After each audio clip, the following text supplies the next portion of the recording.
1 hour passed, then another.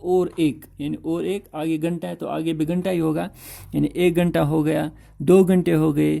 The sun went down behind the trees, جو سورج تھا وہ بھی تھوڑا ڈوبنے لگا، یعنی پیڑ پودوں کا سایہ پڑنے لگا، وہ پیڑ پودوں کو پیچھے چھپنے لگا. یعنی سن جب چھپتا ہے تو پہلے پیڑ پودوں کے پیچھے، اس کے بعد پہاڑوں کے پیچھے، پھر اندھیرا ہو جاتا ہے. یعنی پہلے یعنی شام ہونے کو تھی، لیٹ ہونے لگا. The sun went down behind the trees, یعنی سورج بھی اب چھپنے لگا.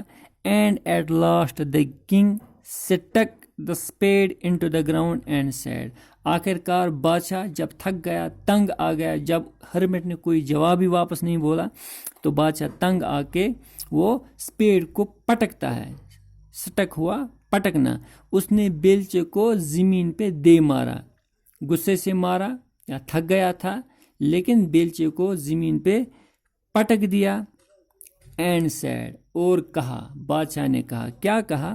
آئی came to you wise man, او دانا انسان، او دانشور، میں آپ کے پاس آیا تھا، یعنی او ہرمٹ، میں آپ کے پاس آیا تھا.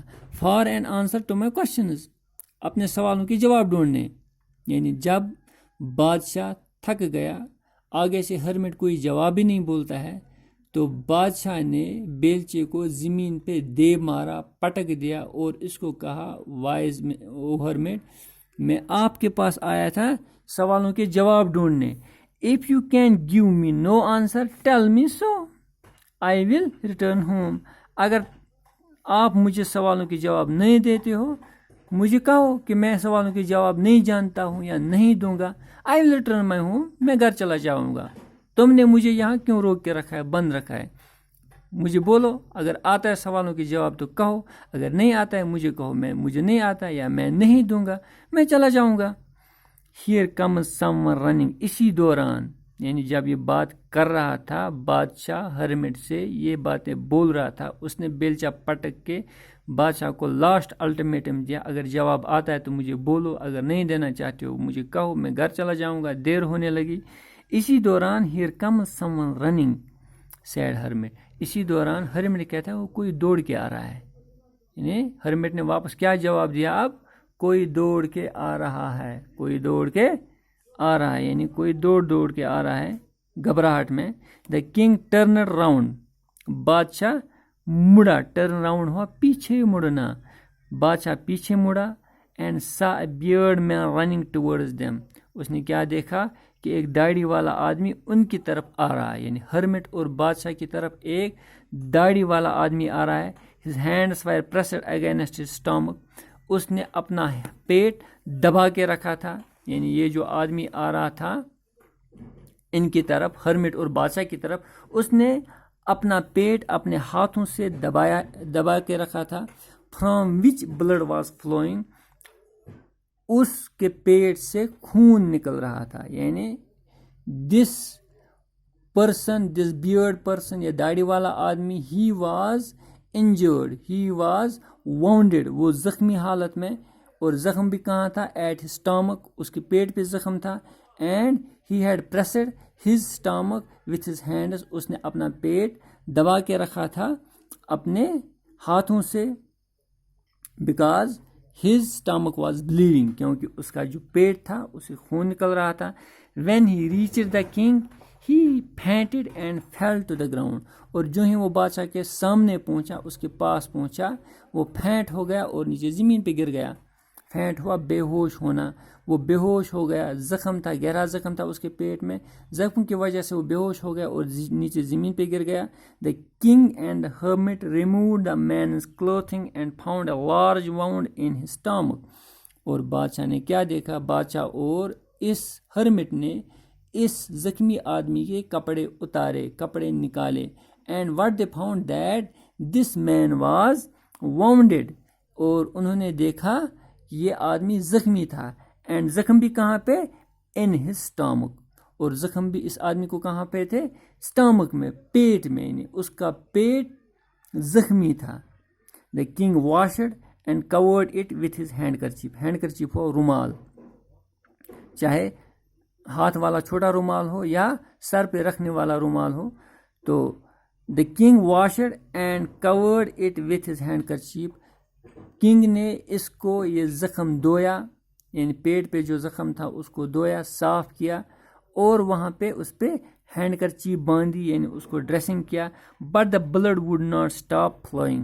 فلو ہوا بہنا، لیکن خون بہنا بند نہیں ہوا، خون جاری تھا، یعنی اس کے پیٹ سے کنٹینیوسلی خون نکل رہا تھا.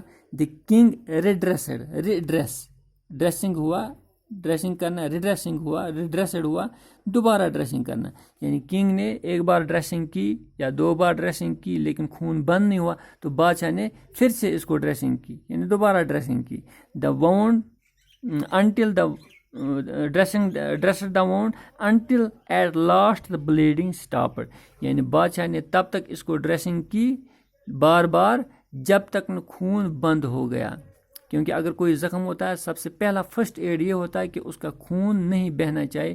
خون بہے گا تو انسان کی جان بھی جا سکتی ہے. سب سے پہلے کیا کام کرنا چاہیے؟ خون بند کرنا چاہیے.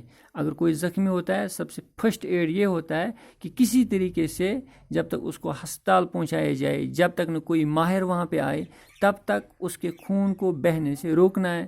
تو خون بہنے سے روکنے کے لیے ہمیں کیا کرنا چاہیے؟ سب سے پہلے ڈریسنگ کرنی چاہیے. تو بادشاہ نے بھی اس کو ڈریسنگ کی، حالانکہ خون پھر بھی نکلتا تھا، لیکن بار بار ڈریسنگ کرنے کے بعد آخرکار اس کا خون رک گیا اس آدمی کا. تو اس سے آگے ہم انشاءاللہ نیکسٹ کلاس میں پڑھیں گے. تب تک کے لیے اللہ حافظ.